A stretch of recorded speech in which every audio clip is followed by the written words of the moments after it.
Ruth's heart pounded as she stepped out of the bathroom late one evening. The dimly lit corridor felt unusually silent. She paused when she heard soft murmurs coming from the living room. Curiosity got the better of her, and she tiptoed closer, careful not to make a sound. Peering from the shadows, Ruth's breath caught when she saw David on a video call.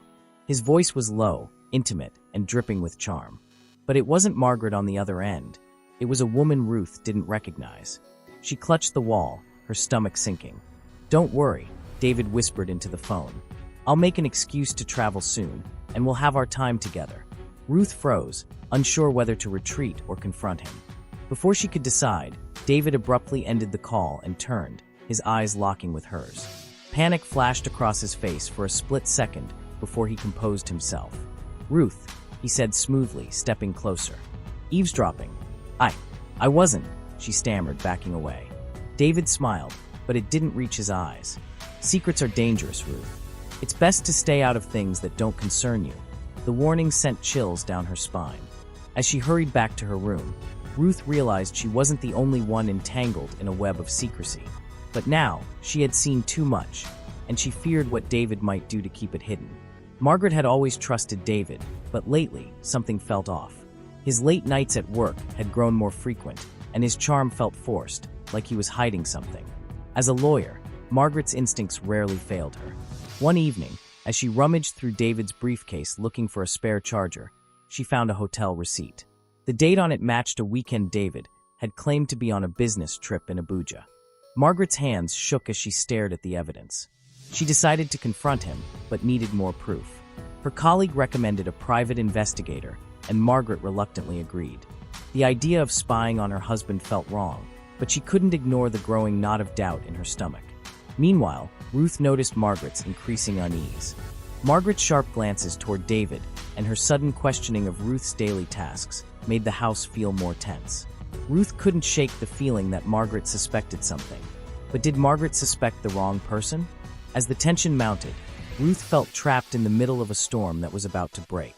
Late one night, David cornered Ruth in the kitchen. His usually charming demeanor was replaced with a menacing intensity. "Have you told Margaret anything?" he demanded, his voice cold.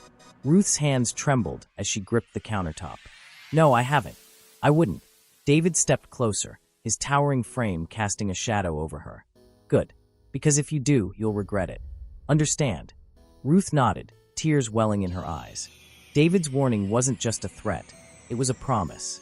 As David left the kitchen, Ruth sank to the floor, her mind racing. She knew she couldn't stay silent forever. But what could she do? She didn't have the strength to take on David, and she feared that Margaret wouldn't believe her.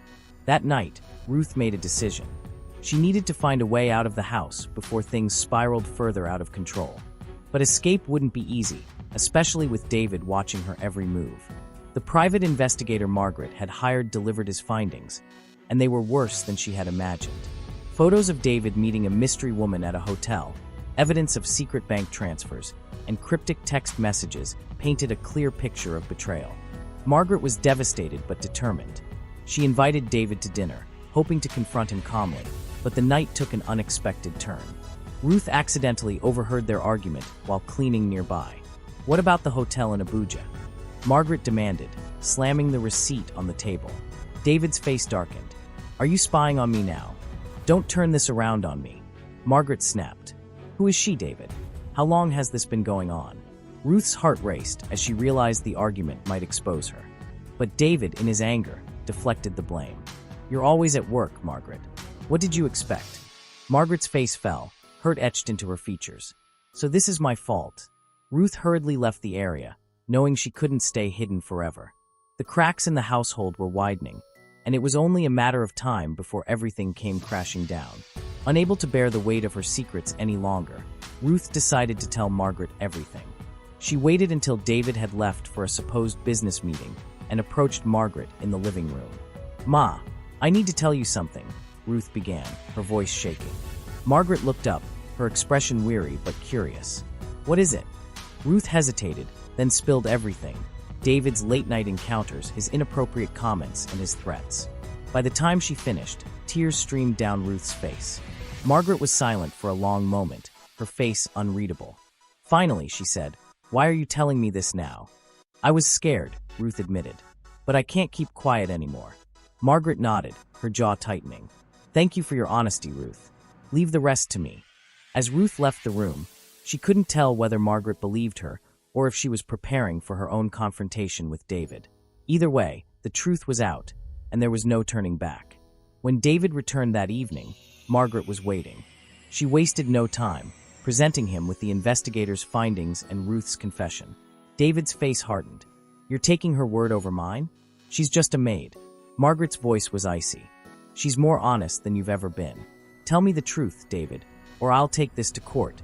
David realized he was cornered. Fine, he admitted, his tone defiant. I made mistakes, but you were never around, Margaret. I felt alone. Margaret's anger flared.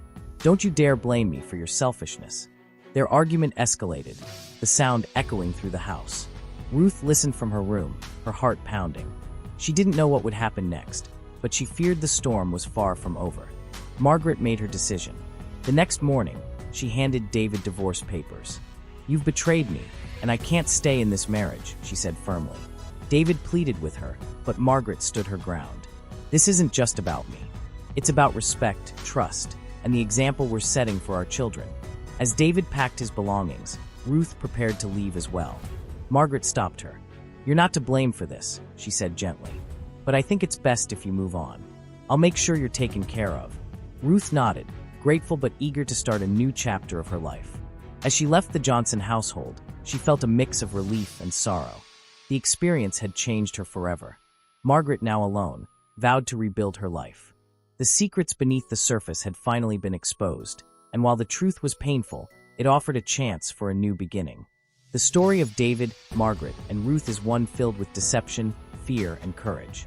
But beyond the drama lies a treasure trove of moral lessons that resonate deeply with the realities of life, relationships, and self-worth. As we reflect on this tale, several key lessons emerge that we can carry into our own lives. Margaret and David's relationship teaches us that trust is the bedrock of any meaningful connection. Once trust is broken, it is almost impossible to restore things to their former state. David's betrayal wasn't just about his infidelity, but about the emotional damage his lies caused. In relationships, honesty and transparency must never be compromised. Ruth's initial silence serves as a powerful reminder of how fear can keep us trapped in harmful situations. By choosing to speak up, even when it was terrifying, Ruth found liberation and helped uncover the truth. This highlights the importance of courage in standing against injustice, no matter how vulnerable we may feel.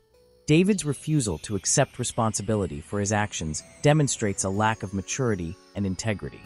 Blaming others for our mistakes only worsens the situation. True growth comes from owning up to our wrongs and making amends where possible.